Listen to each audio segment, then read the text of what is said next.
English నేర్చుకుని అనర్గళంగా మాట్లాడాలనుకుంటున్నారా? అయితే వెంటనే కాల్ చేసి రిజిస్టర్ అవ్వండి. నమస్తే రమ్మగారు. నమస్తే జయ. రమ్మగారు, మీరు పీసీ సర్కారు మెజిషియన్ స్టోరీస్ చెప్తా ఉన్నారు కదా, ఒకటి చెప్పుకుందాం. భలే ఉంటాయి. కథంతా ఉంటుంది. ఒక చిన్న మ్యాజిక్ ట్రిక్ అనమాట. సుందర్బనాలు అని ఒక రాజ్యం ఉండేదట. ఆ రాజుగారికి ఒక కుమారుడు ఉండేవాడు, శీలకుమారుడు అతని పేరు. రాజుగారు మంచి కంట్రోల్లో ఉంచేవాడు అబ్బాయిని. అయితే వివాహానికి ముందు తీర్థయాత్రలు అవి అంటే ఊళ్ళు తిరగటము ఒక పద్ధతిగా ఉండేది అక్కడ. పిల్లలు చదువు అయిపోయాక రాకుమారిని బయటికి పంపించేవారు. ఈ శీల్ కుమారుడు కూడా అట్లాగే తను చుట్టూ అన్ని రాజ్యాలు చూసి ప్రపంచాన్ని తెలుసుకోవటం. తర్వాత వివాహం చేసేవాళ్ళు. ఆ తర్వాత ఏం చేసేవాళ్ళు, రాజ్యాధికారం. ముందు యువరాజు పట్టాభిషేకం చేసి రాజ్యాధికారం మెల్లిగా రావాలంటే ఈ లోపల అంతఃపురాల్లో ఉండటము, తర్వాత గురువు దగ్గర ఉండటము, ప్రపంచాన్ని చూసేది అవకాశం లేదు కదా. అవును కదా. అందుకని ఒక పర్యటన అలా తిరుగుతూ ఉండటం. అందుకని చెప్పి శీలకుమారిని పంపించాడు. ఇతను ఈ సుందరబనాల నుంచి బయటికి వెళ్ళి తమకి కొంత దూరంలో ఉన్న ఒక కోసల రాజ్యానికి వెళ్ళాడు. రాజ్యం భలే అందమైందట. కోసల దేశానికి ఒక పెద్ద నగరం, అదేదో చెప్తారు దాని పేరు, జైపూర్ లాంటిది ఏదో, జైపురం. ఆ నగరమే దాని రాజధాని. జైపురం చాలా బాగుంటుందని అందరూ చెప్పగా విని ఈ శీలకుమారుడు ఆ జైపురానికి వెళ్ళాడు. వెళ్తే సరే చాలా బాగుంది. ఆ వెళ్తూ ఉంటే ఒక పెద్ద తోటలు కనపడ్డాయి అతనికి. బయట నుంచి చూస్తేనే చాలా ఆకర్షణీయంగా ఉంది. అందులోకి వెళ్ళబోయాడు. లోపలికి వెళ్ళబోతే తోటమాలి వాళ్ళు అడ్డుకున్నారు. వాకిట్లో ఉన్న వాళ్ళు, సెక్యూరిటీ వాళ్ళు ఉంటారు కదా, ఇది అందరూ వెళ్ళేది కాదండి, మీరు ఎక్కడో బయట ఊళ్ళ నుంచి వచ్చినట్టు, ఈ ఊరు వాళ్ళు ఎవరు ఇందులోకి వెళ్ళరు, ఇది రాజకుమార్తె శాలిని యొక్క సొంత ఉద్యానవనం, ఆమె తిరుగుతుంది, ఇది మీకు ఇక్కడ కనపడుతుంది కానీ కోటకి అంతఃపురానికి అనుసంధానంగా ఉన్నది ఇది. అంతఃపురం నుంచి రాణి యువరాణి బయటికి రోడ్ల మీదకి రాకుండా ఒక మార్గం గుండా ఇందులోకి వచ్చేస్తుంది. ఇప్పుడు అంతఃపురానికి అనుసంధానంగా ఉన్నట్టు అనమాట ఇది. ఇందులోకి బయట వాళ్ళు వెళ్ళకూడదు, మగవాళ్ళు స్ట్రిక్ట్లీ నో అండి, కుదరదని పంపారు. కానీ ఇతనికి ఆ లోపల నుంచి వస్తున్న పువ్వుల గాలి, పళ్ళ వాసనలు, ఆ బయట ఉన్న క్యానోపీ లాగా కనపడుతుంది అనమాట, అదంతా ఇట్లా దీనిలాగా కనిపిస్తుంది. చాలా ఆకర్షణీయంగా ఉంది, చల్లగా ఉంది. అక్కడ నుంచుంటే వెళ్ళాలనిపించింది. ఏం చేశాడు, సరే రెండో పక్క అక్కడి నుంచి వదిలి సరేనని వచ్చేసాడు. కాదు కూడదు అంటే వాళ్ళకే తెలిసిపోతుంది, వీడు వేరే మార్గం ట్రెస్ పాసింగ్ చేస్తాడని, అవునులే సరిహద్దులు దాటేస్తాడని అనుమానం వస్తుంది. అక్కడ సరేనని వచ్చేసాడు. ఇంకో రోడ్డు వైపుకి వెళ్ళాడు. వెళ్ళేసరికల్లా అక్కడ కూడా ఇదే తోట కనపడుతుంది అతనికి. అది ఇక్కడి నుంచి అక్కడ దాకా ఉంది. ఓహో, సరే ఎవరు లేరని చూసి ఇతను ఏం చేశాడు, గుర్రాన్ని కొంచెం అవతలగా కట్టేసి, మాటుగా కాస్త చాటుగా కట్టేసి చల్లగా ఆ గోడ దూకి లోపలికి వెళ్ళాడు. వెళ్తే ఎంత బాగుందో, మన ఊళ్ళలో లేవు ఇలాంటివి అనిపించింది. వాళ్ళ ఊళ్ళో ఏంటి, రాజకుమార్తెలు లేరు, వాళ్ళకి అబ్బాయిలు ఉన్నారు, అబ్బాయే ఉన్నది. అబ్బాయి కోసం అతను వేటకు అడవికి వెళ్తాడు. అతనికి తోట అవి ఎందుకు, ఏవో మామూలుగా తోటలు పెంచారు. ఈ ప్రత్యేకంగా రాజకుమార్తె కోసం అక్కడక్కడ లతానీ కుంజాలు, చక్కా పొదరిళ్ళు, దేనికి దానికి బెడ్స్గా వేసిన గులాబీలు, మల్లెలు, ఇలా రకరకాల చెట్లు, ఇన్ని పువ్వులు ఉండేసరికల్లా ఎన్నో తుమ్మెదలు, తర్వాత సీతాకోక చిలకలు, పిచుకలు ఎన్ని ఉన్నాయో. సంతోషం పట్టలేకపోయాడు అతను. అంత గ్రీనరీ, ఆ కలర్ఫుల్గా ఉన్న దాన్ని చూసేసరికల్లా ఒక ఆత్మానందానికి లోనయ్యి అంతా తిరిగి దొరికిన పళ్ళేవో 4 కోసుకుని తిని, తర్వాత ఏం చేశాడు, పక్కన ఒక చిన్న పొదరిల్లు లాగా ఉంటే దాని మీద ఒక బెంచ్, దాని పక్కన ఆ బెంచ్ మీద కూర్చుంటే హాయిగా ఉంది. కూర్చుని అతని దగ్గర పిల్లని గ్రోబ్ ఉంది, అతనికి ఫ్లూట్ వాయించే అలవాటు. ఈ బోర్డును దోపుకున్నాడు, నడువు కట్టుకునే దట్టీలో, ఆ దట్టీలో నుంచి ఫ్లూట్ తీసి వాయించడం మొదలుపెట్టాడు. కాసేపు అయ్యేసరికల్లా ఏమైంది, ఫ్లూట్ వాయిస్తూ హాయిగా సంతోషంగా ఉన్నాడు. చల్లగా మధురమైన వాసనలు వచ్చే ఆ గాలి పీలుస్తూ అట్లా మైమరిచిపోయినాడు. ఎక్కడి నుంచి వచ్చిందో ఒక నాగుపాము అతన్ని కాటేసింది.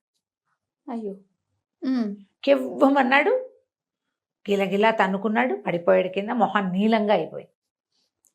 ఎప్పుడైతే ఇతను ఫ్లూట్ మొదలు పెట్టాడో, దీనికి తోటకి అంతఃపురం నుంచి యువతలకు వచ్చాక ఇక్కడ కూడా ఒక చిన్న సౌధం లాంటిది ఉంది. రాకుమార్తె ఒక 2 చెలికత్తెలతోటి అక్కడ వచ్చి ఉంది. ఫ్లూట్ వినిపించేసరికల్లా ఆ అమ్మాయి ఎవరా అని, ఎవరు వచ్చారు తోటలోకి, ఫ్లూట్ ఎట్లా వినపడుతుంది, ఎవరు ఏమిటని ఒక దీని దగ్గర గవాక్షం దగ్గర ఒక కిటికీ దగ్గరకు వచ్చి నిలబడి చూస్తోంది. దగ్గరలోనే ఉంది దానికి. ఆ అబ్బాయి గమనించుకోవాలి. చూసేసరికల్లా ఎవరో కుర్రాడి వయసుండి అతని కేసే చూస్తుంది. ఉన్నట్టుండి పాము కాటేయటం, అతను కేక పెట్టడం, ఆ అమ్మాయి పరిగెత్తుకుంటూ వచ్చింది చెలికత్తెల సహాయంతో. ఇతను చూసేసరికల్ కనపడింది.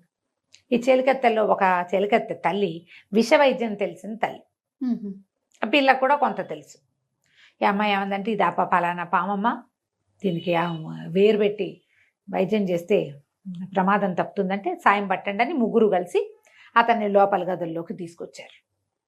తీసుకొచ్చి రాకుమార్తె అతను ఇక్కడ ఇందులో ట్రెస్ పాసింగ్ చేసి లోపలికి వచ్చాడంటే అతనికి శిక్ష పడుతుంది. అంతేగా. అతనేమి తనని చూడ్డానికి రాలా, ఈ తోట సౌందర్యం కోసం వచ్చాడు. ఆ సంగీతం బాగుంది, రాకుమారుడు చక్కగా ఉన్నాడు. ఎవ్వరికీ చెప్పకుండా 5-6 రోజుల పాటు అతన్ని అక్కడే దాచిపెట్టి వైద్యం చేయించి అతను కోలుకునేదాకా కాపాడింది. ఓకే. కాపాడి పంపించేద్దాం అనుకుంది. కాస్త కోలుకునేసరికల్లా తన ఫ్లూట్ వాయించడము, కబుర్లు, మాటల్లో మెల్లిగా మనసు ఇచ్చిపుచ్చుకున్నారు వీళ్ళు. కోలుకున్న తర్వాత ఇతను, నేను బయలుదేరి చాలా కాలం అయింది, ఇంటికి వెళ్ళిపోతాను అని చెప్పి, నాకు కూడా వివాహ ప్రయత్నాలు చేస్తున్నారు అని తెలుసుకున్నాడు ఆ అమ్మాయికి. నాకు కూడా వివాహ ప్రయత్నం చేస్తున్నారు, ఎట్లాగో ఉత్తరాలు రాస్తారు, మీ దగ్గర నుంచి ఫోటోలు వస్తాయి, నేను నిన్నే సెలెక్ట్ చేసుకుంటా, మన ఇద్దరం పెళ్లి చేసుకుందామని ఆ అమ్మాయికి మాట ఇచ్చి ఇంటికి వచ్చేసాడు. ఇంటికి వచ్చి కొద్ది రోజులు గడిచినాక ఇతను ఈ శాలిని చేసుకుంటా అని చెప్పి గనక చెప్పాడో నాన్న తిరగబడిపోతాడు. వాళ్ళ నాన్న ఈ పిల్లాడిని, కుర్రవాడిని అతనే ఉద్దేశం చెప్పేలాగా కానీ, అతని అభిప్రాయానికి విలువిచ్చేలాగా కానీ, చాయిస్ అతనికే వదిలేయటం కానీ చేయడు ఆయన. చాలా గట్టివాడు తండ్రి. అతను ఆ పద్ధతిలో లేడు ఆయన. ఇప్పుడు ఏం చేయాలని ఆలోచిస్తుంటే రకరకాల పెళ్లి సంబంధాలు వచ్చినాయి. శాలిని ఫోటో కూడా ఉంది అందులో, ఆ చిత్తరువు కూడా ఉంది. అన్నీ చూసిన తర్వాత ఇతను శాలిని ఉంది చెప్దామనుకున్నాడు. తండ్రి, మంత్రి గారు, రాజగురువు ముగ్గురు కలిసి స్క్రూటినీ చేసి వాటిని ఏం చేస్తారు, అన్నీ చూసి ఈ అమ్మాయి తండ్రి ఎంతమంది ఫైనలైజ్ చేస్తారు కదా, ఇవన్నీ చూసేసి చివరికి 3 సంబంధాలు తేల్చారు. ఆ 3 శాలిని లేదు. ఏం చేయాలో తెలియలా, దిగులుగా అయిపోయాడు. వెళ్ళొచ్చిన దగ్గర నుంచి అతని ధోరణి మారిందని, ఇప్పుడు ఈ పెళ్లి సంబంధాలు చూడటం మొదలుపెట్టాక ఇంకా మొహం వేళ్లాడేసి ఉంటున్నాడని కనిపెట్టాడు మంత్రి గారి కుమారుడైన దేవదత్తుడు. ఓకే. ఏమిటో ఇలా డల్గా ఉన్నావు ఏమిటి అని ప్రశ్నించేసరికి కల ఇంకెవ్వరికి చెప్పలేక ఈ శీల్ కుమారుడు ఏం చేశాడంటే దేవదత్తుడికి చెప్పాడు ఈ సంగతి. నేనేం చేయను, నేనేమో అమ్మాయికి మాటిచ్చి వచ్చాను, తను నచ్చింది నాకు, నా ప్రాణం కాపాడింది, అమ్మాయి చాలా బాగుంది, రాజ్యము వాళ్ళ ఏర్పాట్లు మరీ బాగున్నాయి, మా నాన్నగారేమో తేల్చిన సంబంధాల్లో శాలిని లేదు. అక్కడికి రాజగురువు మంత్రి గారు అబ్బాయిని అడగండి అంటే ఏం పర్వాలేదు, నేనే సెలెక్ట్ చేస్తే మా అబ్బాయి అది చేసుకుంటాడని మొదలుపెట్టాడు ఆయన. అబ్బాయి నేను చేసుకోనని అనలేడు, అందరి ముందు పరుగు పోతుంది తండ్రిది. ఏం చేయాలో తెలియట్లేదు అంటే దేవదత్తుడు అన్నాడు, దానికే ఉంది, మనకి ఓ మంత్రవాది ఒక ఆయన ఉన్నాడు, అంటే ఐంద్రజాలికుడు, అదే మంత్రవాది అని అనకూడదు, ఇంద్రజాలం చేస్తాడు, ఆయన పేరు ఏదో భయంకర్ లాంటిది పేరు, ఆయనతో మాట్లాడదాము, ఏదైనా సలహా చెప్తాడని అక్కడికి వెళ్ళి, రాకుమారుడు ఇట్లా ఒక అమ్మాయిని ప్రేమించాడు, రాజకుమార్తెనే, కానీ తండ్రి గారు సెలెక్ట్ చేసిన సంబంధాల్లో ఆ సంబంధం లేదు, ఏం చెయ్యాలి అంటే అతను అన్నాడు, సరే నేను చెప్తాను లేవు ఉపాయం, చూద్దామన్నాడు. చూద్దామన్న తర్వాత సరే మంత్రి గారు వీళ్ళంతా సంబంధాలు తీస్తున్నారుగా, ఈ 3 సంబంధాలు ఈ అబ్బాయికి చూపించారు. ఆ అబ్బాయి నేను తేల్చుకోలేకపోతున్నానని చెప్పాడు.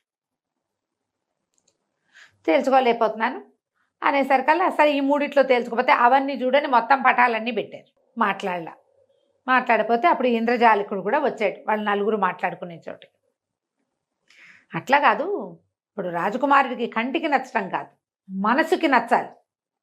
అంతేగా. హృదయ ఫలకం మీద ఎవరి పేరుందో ఆ పిల్లని చేస్తే అతను సంతోషంగా ఉంటాడు, మన రాజ్యానికి అద్భుతమైన వారసులు కలుగుతారు, సంతోషం వల్ల రాజ్యం బాగుంటుంది అనేసరికల్లా మంత్రి గారు పక్కపక్కనే హృదయ ఫలకాన్ని ఎవరు చూస్తారండి అన్నాడు. ఎందుకు హృదయ ఫలకాన్ని చూసేందుకు అవకాశం ఉందండి, మన దగ్గర బ్రహ్మాండమైన విద్య ఒకటి ఉంది, మీరు ఓ పని చేయండి, ఈ వచ్చిన రాజకుమార్తెల పేర్లన్నీ లిస్ట్ అవుట్ చేసి ఒక కాగితం మీద రాయండి, రాజకుమారుడు మనసుకి ఏ సంబంధం నచ్చిందో ఆ అమ్మాయి పేరుని ఆయన హృదయ ఫలకం మీద వచ్చేలాగా నేను చేస్తా, బాగుందిగా అని చెప్పాడు మన ఈయన ఐంద్రజాలికుడు. కొంచెం బాగా ఆలోచించారు, ఈయన చెప్తున్నాడు కదా, ఆయన కొంచెం గట్టిగా పేరెన్నిక కన్నవాడు, ఏదైనా తమాషా మ్యాజిక్లు బాగా చేయగలిగేవాడు, ఒక్కోసారి పెద్ద పెద్ద విషయాల్లో కూడా ఆయన సలహా పాటించారు వీళ్ళు. ఓకే. అందుకని ఈ లోపల మంత్రి కుమారుడు దేవదత్తుడు అన్నాడు, ఇది చేసి తీరాలి ఇట్లాగే, అప్పుడే కదా ఇతనికి ఎవరు నచ్చారో మనకు తెలుస్తుంది అని అతను బలపరిచేశారు. కల్లా కుమారుడి మాట విన్న మంత్రి గారు కూడా మరి పిల్లలు కోరుకుంటారు, అది రాజకుమారుడి మాట కూడా ఇదే అయి ఉంటుంది అని ఆలోచించి సరే ఒప్పుకున్నాడు. ఒప్పుకున్నాక ఇతను ఐంద్రజాలికుడు అన్నాడు, ఈ ట్రిక్ ఇది నేను ఈ మంత్రం అందరి ముందు చేస్తా, మనం సభలో చేసి చూద్దాం కావాలంటే, రాజుగారు తిరిగిపోకుండా అన్నమాట. ఓకే. ఆ సంబంధం మనం వద్దనుకున్నామని ఆయన అంటాడేమోనని సభలో చేద్దామన్నారు. సరే, రేపొద్దున ఆ పరీక్ష హృదయ ఫలకాన్ని సందర్శనం. మర్నాడు పొద్దున రాజకుమారుడు వచ్చి కూర్చున్నాడు ఓకే. సభలో. లిస్ట్ అవుట్ చేశారు, ఒక 15 సంబంధాలు రాశారు, పేర్లు అందరు యువరాణుల పేర్లు రాశారు. రాశాక ఏం చేశాడు ఈయన, బోల్డ్ అని మంత్రాలు చదివి రాజకుమారుడి చుట్టూతా ఇట్లా చేసి దృష్టి తీసినట్టు దాన్ని అంటించేశాడు. ఓకే. ఆ కాగితాన్ని అంటించేశాడు. కాగితం అంటించి దాన్ని ఒక పళ్ళెంలో వేసాడు. వేస్తే కాగితం అంటుకుపోయి మొత్తం కాలి బూడిదొచ్చింది. అంతేగా మసి వస్తుంది, మసి కాలిపోతుంది. కాగితం అంటుకుంటే ఎలా వస్తుంది, నల్లటి వస్తుంది కదా. సరే, ఇతను ఏం చేశాడు, రాజకుమారా మీ చొక్కా విప్పండి అని చెప్పి అతను షర్ట్ విప్పించారు. చొక్కా విప్పిన తర్వాత ఈ మసి తీసి రాజకుమారుడి గుండెల మీద ఇట్లా ఇట్లా ఇట్లా ఇట్లా రుద్దాడు. రుద్దంగానే ఒక పేరు ప్రత్యక్షమైంది అక్కడ, శాలిని అనుంది. అని ఆశ్చర్యపోయారు ప్రజలంతా. ఎట్లా వచ్చింది అంటే ఈయన మనసులో అంత గాఢంగా అమ్మాయి నచ్చింది, అది హృదయ ఫలకం మీద కనపడింది కదా, ఇంకేముంది శాలినితోటే పెళ్ళి అన్నారు. అక్కడి నుంచి కోసల రాజ్యానికి కబురు చేశారు, మీ అమ్మాయిని మా అబ్బాయికి చేసుకుంటామన్నారు. వివాహం అయిపోయింది, వీళ్ళంతా అక్కడికి తరలి వెళ్ళారు. తోటలోనే పెళ్ళి అడిగాడు రాజకుమారుడు, ఆ తోటలో బ్రహ్మాండంగా విందు చేశారు, అన్నీ హాయిగా అయిపోయింది. శాలినికి అక్కడ తోటలో విహరించడం అలవాటు కాబట్టి ఇక్కడ కూడా అలాంటి తోట నిర్మించడానికి అక్కడి నుంచే శిల్పులు తోటమాళ్ళు అందరినీ తీసుకెళ్తానని చెప్పాడు. బాగుంది. ఇంటికి వచ్చారు, సుందరవనానికి తిరిగి వచ్చేసారు. వచ్చిన తర్వాత ఆ రోజు రాత్రి పునఃసమాగమం అని గదిలోకి పంపించారు. ఈయన ఏం చేశాడంటే ఒక చక్కటి సబ్బు గిఫ్ట్ చేసేట రాకుమార్తెకి. రాజకుమారుడు శీలకుమారుడు శాలినికి ఇచ్చాడు. ఇచ్చేసరికి శాలిని ఏమిటి ఇంతకంటే గొప్ప బహుమతి దొరకలేదంటే, ఎందుకు ఈ బహుమతి దీనివల్లే నువ్వు నాకు దక్కేవు, లేకపోతే నువ్వు దక్కేదానివి కాదు, నేను మా నాన్నగారి మాట కాదనలేక చేసుకునేవాడిని అని చెప్పాడు. ఏం చేశారట, సబ్బు నానబెట్టి సబ్బుతోటి అతని గుండెల మీద శాలిని అని రాశారు. ఆల్రెడీ అది ఆరిపోయింది. అది ఆరిపోయి ఉండిపోయింది ఒంటి మీద. కడిగితే కదా పోయేది సబ్బు. ఈ మసి పూసేసరికల్లా అంటుకున్న సబ్బు మీద మసి అంటుకుని శాలిని అని కనపడింది. హృదయ ఫలకం దాని మీద రాసినట్టు కనిపించింది. ట్రిక్ చూడు, మ్యాజిక్ ట్రిక్, సూపర్. మనం ఏదైనా ఒక అక్షరాలు ప్రత్యక్షం లాగా చేయాలంటే ఇప్పుడు మన వాళ్ళు ఏం చేస్తున్నారు, రాసేసుకుంటారు పేరు దాని మీద, ఈ మన సెలోఫెన్ టేప్ తీసి ఇస్తే సరిపోతుంది.